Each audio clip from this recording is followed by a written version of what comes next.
2009 August 29 തമിഴ്നാട്ടിലെ dollar സിറ്റിയായ Tiruppur സജീവമായി പ്രവർത്തിക്കുകയായിരുന്നു.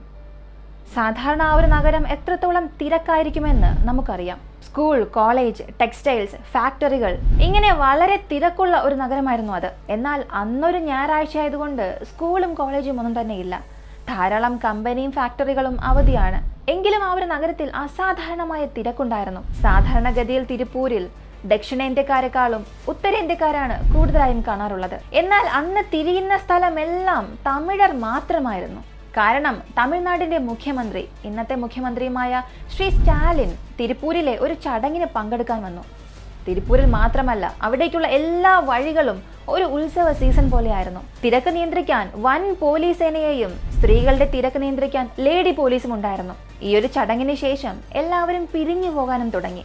ഇപ്പോഴാണ് പോലീസ് ഡ്യൂട്ടി കഴിഞ്ഞ് വീട്ടിലേക്ക് പോകാനായി ഒരു സ്ഥലത്ത് ഒത്തുകൂടി. ഇപ്പോൾ കോൺസ്റ്റബിളിൽ ഒരാളെ കാണാനില്ല എന്ന കാര്യം അവർ ശ്രദ്ധിച്ചു. കാണാതായ കോൺസ്റ്റബിൾ ഒരു പുരുഷനല്ല, സ്ത്രീയാണ്. ഇപ്പൊ സമയം ഏകദേശം രാത്രി 9 കഴിഞ്ഞിട്ടുണ്ടായിരുന്നു.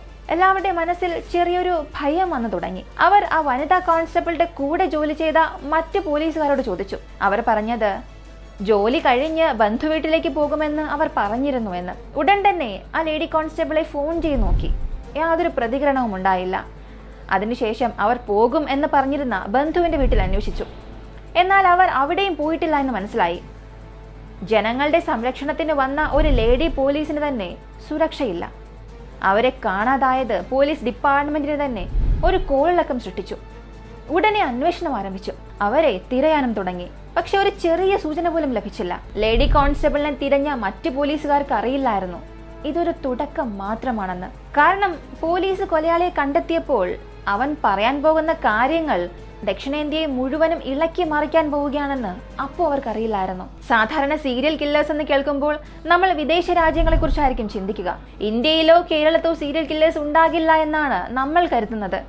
പക്ഷേ അമേരിക്കയെക്കാട്ടിലും വിദേശ രാജ്യങ്ങളെക്കാട്ടിലും വളരെ ക്രൂരമായ കൊലപാതകങ്ങൾ നടത്തിയ സീരിയൽ കില്ലേഴ്സ് ഇന്ത്യയിൽ ധാരാളമുണ്ട്. പക്ഷെ പലർക്കും അത് അറിയില്ല, അത്രത്തോളം അത് പ്രചരിച്ചിട്ടില്ല. അതെ, നമ്മളിന്ന് കാണാൻ പോകുന്നത് തമിഴ്നാട്ടിലെ ഒരു സീരിയൽ കില്ലറെ കുറിച്ചാണ്.